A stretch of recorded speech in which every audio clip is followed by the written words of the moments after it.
Hey folks, it's your main man, Eric here, and I'm here with our lovely boy Sherman. Sherman is a huge Great Dane, and he's just a young puppy, doing puppy stuff. Sometimes the dog walker comes over, he puts his mouth on her, good boy. He doesn't know why. This is very common with puppies, that they get excited, and if they're a breed that was designed to put their mouth on things, yeah, they put their mouth on things, okay? Super important when this happens, good. We don't automatically assume that the dog's aggressive or the dog's dangerous, because we might get scared, and if we get scared, the dog may pick up on that and they may think that we're playing a game where we're pretending to be scared and they're pretending to kind of boss us around. Good. So one thing to always assess when interacting with a dog that's trying to put their mouth on you is, hey, can I get the dog to take food? Good.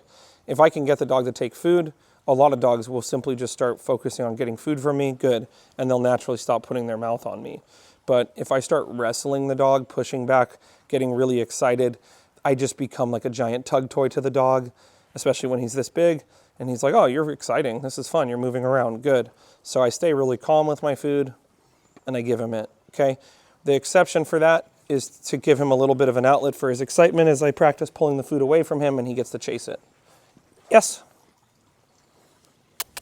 Or even break, toss a piece of food. Yay, good boy. He comes back, he gets more food. Break, toss a piece of food, crouch down. Good boy. Make high-pitched, exciting sounds. He comes back. Break. Those high-pitched sounds will get the dog excited. Yeah, come on, buddy. And so that's another thing. When he starts putting his mouth on us, if we make these really excited, higher-pitched sounds, whoa, he's going to get more excited. It's important that we keep our vocal tone calm and low. Hey, no, stop. Yeah, good boy. So this exercise here is twofold because I'm teaching him to go away from me and give me space, which is the opposite of him coming over and putting his mouth on me. Yeah, good job, buddy. And I'm also teaching him when he does come over to expect to get food. And the right place to put his mouth is on my hand when there's food. Yes, good boy. You'll hear me saying yes or making an excited sound every time he comes over for food.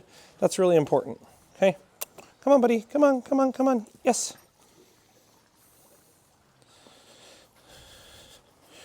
Right now, when this happens, I wouldn't be focusing on obedience with the dog. It might make more frustration. The dog might just go, you know what? I'm going to put my mouth on something that's more exciting. Instead, what I do is focus more on just getting the dog excited about following food around, because it's something they can do. They're going to succeed at it. Yeah, good boy. Break. My last thing that I'm going to do is just hold the food up like this. Get him to stop for a second. Get him to look at your eyes. Or maybe even put the food behind your back. Leave it. Yeah, good boy. This is why it's so important we use this pouch here, so we're not always having food in our hand. So I take the food away. Good boy.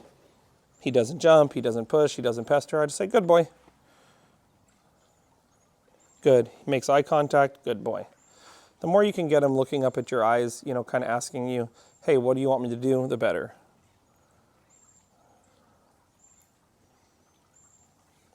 Good. Dogs are big on using their eyes for communication, especially for setting boundaries, initiating play. And so if we're not mindful of how we're using our eyes when we look at him, it could make him really excited. He could think we want to play. If we've got this kind of excited look, even if we're a little scared, but it looks exciting to him, he might say, hey, they want to play. If we've got a more working, hey, we're serious, we're getting to work, we're going to do some training look on our face, he may understand, oh, okay, I'm supposed to be calm right now. Good. Good boy. Yeah. Yeah. Come on. Good boy. Let's go. Good boy. Good pumpkin. Good boy. Good. Now I've added the leash and I'm just walking back and forth with him. Come on, buddy. Good boy. At some point it would be great to be able to use the leash to guide him, to direct him into the right behavior, to use the leash to get him to stop doing stuff, and to have him, when we pull on the leash, look up at us and go, hey, what do you want me to do? If we don't do this basic leash training first of pulling on the leash, good, giving him food, tugging on the leash, he looks up at us, good boy. then although we might stop him from pulling with the prong collar, stop him from jumping with the prong collar, when that prong collar is not on, or we use a normal collar or a slip lead, he's not necessarily going to know what to do. I'm a big advocate. I love the prong collar. Prong collar can be great. Good. Can definitely let us get the dogs out there on walks sooner than later, which is important. But if we're not using food with our leash and practicing like this, where the dog, we pull on the leash and then they come over to us, good job, buddy. The dog may not understand that it's us pulling on the leash and we're just telling the dog something. Yes.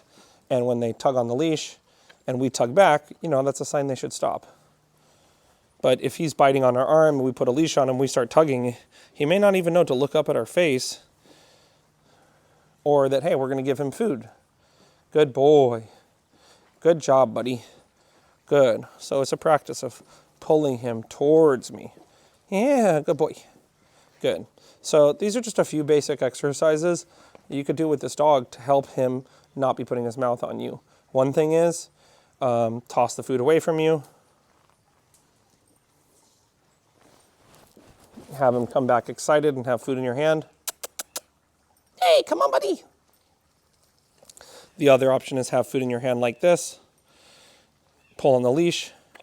And when he looks up at you or stops what he's doing, give him food.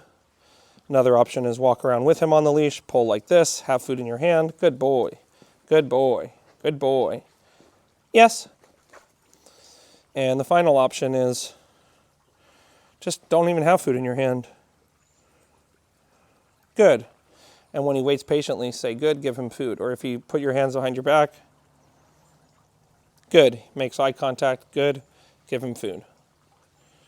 But these are just some basic stuff you could do. Hope this video helps you with Sherman here so he can stop doing that stuff and get back on the right path. Okay, we'll see you then.